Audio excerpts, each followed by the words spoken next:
Hello, everyone, and welcome to the Spiritual American. My name is Dr. Ann O'Hare, and I'm your host. And today we'll be talking about fear to fearlessness. As usual, we're going to go a little under the surface. We're going to have some definitions and see if we can come up with some new insights. But before we begin, please consider like, sharing, and subscribing. As you know, this helps us to get this content out to more and more people. And please also consider sharing with your family and friends so that they can benefit as well. So, fear to fearlessness. I think the first thing we need to do is define fear. And this is so weird because as I'm bringing up these topics, we have this like ordinary understanding of the topics. Everybody says, I know what fear is, right? I remember hearing a definition of fear: false evidence appearing real. And many of you probably have heard that before. So, my question is, since you heard that definition, has knowing that definition made you any less afraid? I know it didn't make me any less afraid. I thought it was interesting. Ooh, that means that something's false and it's not real and whatever. It made no impact on my experience of fear at all.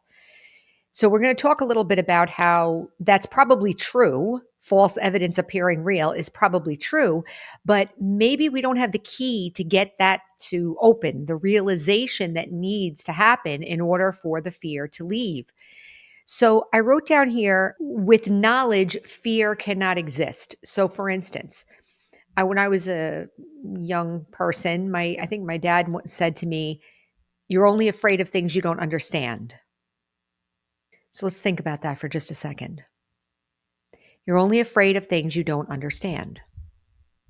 So let's say I'm afraid of speaking in public, and the thought of speaking in public really makes me uncomfortable.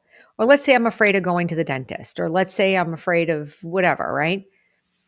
One of the things that people have done for fear like that is to just force themselves to do it, like get up there and get over it and whatever. I heard a story about a famous singer, I'm not going to say who, but really famous. And apparently, her whole career, she would get nervous and throw up before every performance. Is that really what life has to be like? Do we have to just be afraid like forever? Or is it that if I'm afraid of something, I have to force to get over it or something like that? Maybe not. False evidence appearing real, which implies that something true removes the fear. From my dad, you're only afraid of some things you don't understand. So that's one. I wrote down here, spiritual practice dissolves fear. So the main thing I want to say, first of all, is that the way we usually think of fear is it's something that's holding me back and I have to like use courage to get over it or not be afraid or whatever. And it's like this forceful antidote. Have you ever been afraid and or feel nervous and someone says to you, "Oh, just stop it"? Maybe a parent did that. Maybe an impatient friend or a spouse or somebody said, "Oh, just cut it out. Oh, just don't worry. Don't worry. Stop being so nervous." When they said stop being nervous or stop it, did it stop? I'm going to say no. Force does not stop fear. And I wrote down here too, fighting doesn't stop fear either. So fighting or forcing. So fighting or forcing does not stop fear. It's all F words, right? But fighting and forcing doesn't stop fear. And I think we think it does. Like we're so used to fighting in our culture that everything is like a struggle or I have to resist or I have to fight, right? But fighting doesn't stop the fear. Maybe I'm able to get something done, but it doesn't stop the fear. So, what stops the fear? So, what stops the fear is knowledge and understanding of what? So, I wrote down here, fighting increases the fear, knowledge and understanding, self respect dissolves the fear, not courage. So, I'm going to give an example. So let's say that at work, I'll give a work example. Let's say I used to be very reactive at work. If something were to happen, We have a national group that we talk to. And let's say somebody said something and people chime in on the emails, like to respond to what somebody said or start up a discussion on the email. So sometimes somebody will say something in the email and I will get very nervous, like I'm reacting. I'm going to call that fear because it's discomfort. It's a discomfort inside. And I feel like, "Oh, I have to respond. I have to correct. I have to say what the right thing is." And then all these justifications come up like, "Well, yeah, you can say it and you know the answer and maybe they'll listen to you." And then I answer and then I'm waiting for people to respond. And I'm calling this fear because that whole time that that's going on, I'm in this heightened state of feeling like I need to prove myself. I'm feeling like I want others to respond to me. I feel it's an insecure discomfort that's there during that time. What can stop that from happening? And by the way, I'm going to say that obsessive compulsive disorder, OCD, is also that. It's a fear-based phenomenon that you start getting into a habit of doing something to kind of relieve. In psychology they call that like anxiety relieving behavior, right? You think that it's going to stop your fear, but it doesn't, does it? What is it that I need to understand in order to stop the fear? So we talk about fearlessness. It's not getting over the fear, it's becoming someone who doesn't have that fear. There's a difference. Another example is one time someone asked me, "How do you quit smoking?" Like, because I'm a nurse, right? "How do you quit smoking?" And I said, from my experience, you become someone who doesn't smoke. So you naturally don't smoke. If I'm always fighting smoking or not smoking, I haven't really quit, right?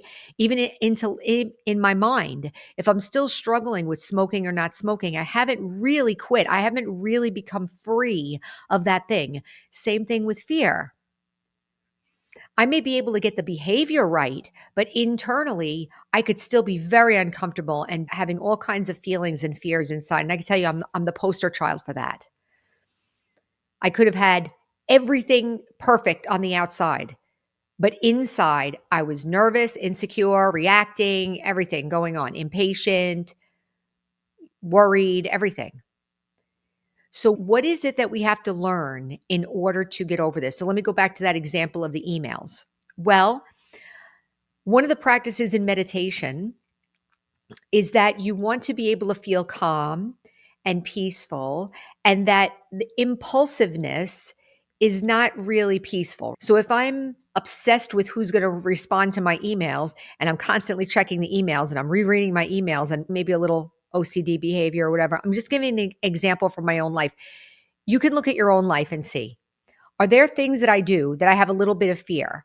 It doesn't have to be like a formal fear, like fear of flying or fear of, like I said, speaking in public or something like that. It can just be feeling discomfort. And then I'm trying to do all these things to relieve the fear, and it's not relieving it. So in meditation, we say, okay, I'm trying to keep the mind calm.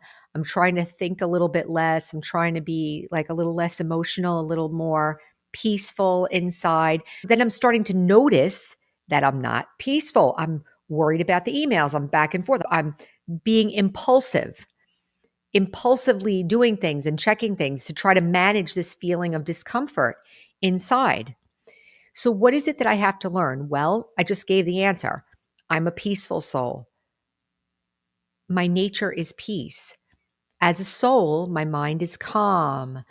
So, if something's happening when I'm not calm, I begin to understand that that's not right. Something's not right. I'm not blaming the circumstances, but if I feel uncomfortable, something's not right. My nature is peace. So, what is the knowledge that I need to understand? Well, what I did was I started watching myself. And I started asking myself some questions. So rather than forcing myself to try to stop being nervous about it, I started asking myself questions like, do you really need to respond? What are you trying to accomplish? Are you accomplishing it? Are you just being impulsive? And little by little, I started to be able to discern now when I really want to respond and when I don't want to respond. And the fear went down. I'm in control now. I'm aware of my feelings. I'm aware of what the kind of thinking was that was making me behave that way. I hope what I'm saying is making sense. As I began to meditate and as I began to understand that my nature is peace, my nature is calm, the mind should be calm, or extra thinking or emotional states are not my original state. So I understand that. Then when I'm in an elevated, fearful state, there must be something to look at. So I start looking, asking questions. What's going on inside? As I self reflect and start asking questions and get a sense, understanding, like my dad said, when you understand something, you become less afraid. So I started to understand. Well, yeah, I was getting nervous and I wanted to control everything and I thought I was right. And then the question is, do you really have to do that? No. Maybe some of you, it's the opposite. Maybe you do have to say more. But that's why spiritual effort is so individualized. Because what is the answer for me is not going to be the answer for you. Do you become like fearless in all situations in 1 minute? No. But I'll give another example how meditation helps create this. With meditation, I did share in an earlier episode that when I started meditating after 2 weeks, anger had gone. So, anger is also a fear based state where I'm resisting what's happening because I feel like I'm threatened or I feel like it's wrong or I don't want it shouldn't be this way. So I'm resisting it and I feel threatened. So I'm actually afraid when I'm angry. So when I started meditating, the anger left. And I was like, how is that possible so quickly? It's because as soon as I started telling myself who I am peaceful soul. I am living consciousness. I cannot die. I am eternal. I am the living being, eternal, never born, never die, always alive, always, forever and ever, never timeless, beyond time. I'm in this body right now. I'm using this body, but soon I'll leave the body. I'm not always going to be here, but I cannot die. When you start meditating on that, your intellect starts to understand that that's the truth. And when I start considering that truth about myself, those other states start to become not right or unnatural and naturally start to get better. This doesn't mean that every fearful thing or worry thing or bad behavior we have is going to stop right away. And sometimes we do need to face things, but I'm going to say that there's no reason to resist the fear. There's no reason to fight the fear. There's no reason to force yourself if you feel afraid. This is important because I feel that if someone feels afraid and they're met with a forceful energy, it makes them feel more afraid. So if I feel afraid or if I'm uncomfortable and my attitude towards myself is forceful and negative, that's not going to make me feel safe or feel better. Now, maybe you might be thinking, well, that sounds like that isn't going to work or something like that. I would say that one of the principles is that if I start paying attention to my feelings, that I'm going to be able to trust that my feelings are authentic, that they're actually going to lead me in the direction of authenticity. And that's what we want. It's not like I'm trying to be someone else. And I'm going to say a fearless state, fearlessness, or peaceful. You can say peaceful state. You can say self respect. That state is our natural state. So, how am I going to get rid of all this unnatural stuff? Well, self observation with the understanding of who I really am, what my original nature is, and a daily practice and study to help me realize the truth of who I am. I can think of another example, very practical. I grew up in a situation where nobody in my home was handy. Like if anything was wrong, I mean, my dad could fix things here and there, but generally we would like get somebody else to fix something or whatever it was. I grew up not feeling very confident that if something broke or if something needed to be done physically, that I would be able to do it. I would think, oh, I don't know what I'm doing. I better call a professional. And so recently, I've been getting a little bit more open to the idea that maybe I can do things myself. And of course, YouTube is there giving do it yourself videos of all kinds of things. And I fixed a toilet once and whatever. But what is the deal? Is it that what is the fear? It's like I'm afraid that I'm going to do it wrong. So what I did was I started to work through my fear. So one time the toilet was messed up, the drainage or something, and nobody was here. And I said, well, let me try. Maybe I can do it myself. Maybe I can figure out what's wrong. And I started to talk to myself like very step by step, like, can I open up the thing and look? Can I unscrew something? Can I get a screwdriver? And as I was talking to myself and breaking down the situation to what it actually was, the fear was gone. I didn't force myself and say, you can do it. Why can't you do it? Like the way people talk to each other, or maybe the way others talk to us, or the way we talk to ourselves, right? That kind of annoyed, negative way of talking to ourselves. But I actually broke it down. What are you afraid of? You afraid you can't do it? Okay, well, can you look it up on YouTube? Yes. Can you, if we break it down, it also removes that feeling of fear. I think some of the fear that we experience is because we expand the situation into an emotional state when it's actually something very simple. This is a very good principle also.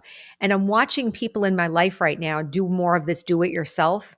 And it's very encouraging because I've seen people do things that recently that are a little scary, like putting in a sump pump or putting on a roof or doing flooring or something that usually I would think, oh, only a contractor could do that. I can't do that. I think that fear is really just we don't believe in ourselves in that situation. And what's the false evidence appearing real? Well, I can't do it. I can't do it. I can't do it. I can't. I don't know. I don't know. I don't understand. I can't do it. I'm afraid to do it. Obviously, there should be some discernment. Maybe I don't really want to do it. We don't have to force ourselves. But again, it goes back to that merciful self observation. What am I actually feeling? And let me break it down. Let me help myself. No more force, no more judgment. So, how do I go from fear to fearlessness? Look at myself, take care of myself, break it down, get some more information. Knowledge helps reduce fear, right? If I understand something, I'm not going to be afraid of it. I'm not afraid to fix that thing on the toilet now because I know what I'm doing. Sometimes we let fear stop us from taking a first step. So, two things there. There's the fear of doing things, and then there's the fear of get when we get stuck and we don't have confidence. So, I think that the fear of doing something, if we break it down, that can help us make it really logical and break it down. And can I do this? Yes. Can I do this? You break it down. The fear of your own insecurity, like you can't do it, that I think can be helped also by meditation because I'm overthinking, I'm worried. And then with the meditation practice, I'm beginning to understand that, wait a minute, I'm actually peaceful. And I give myself that knowledge and understanding to help myself. In my experience, fears can be dissolved in this way.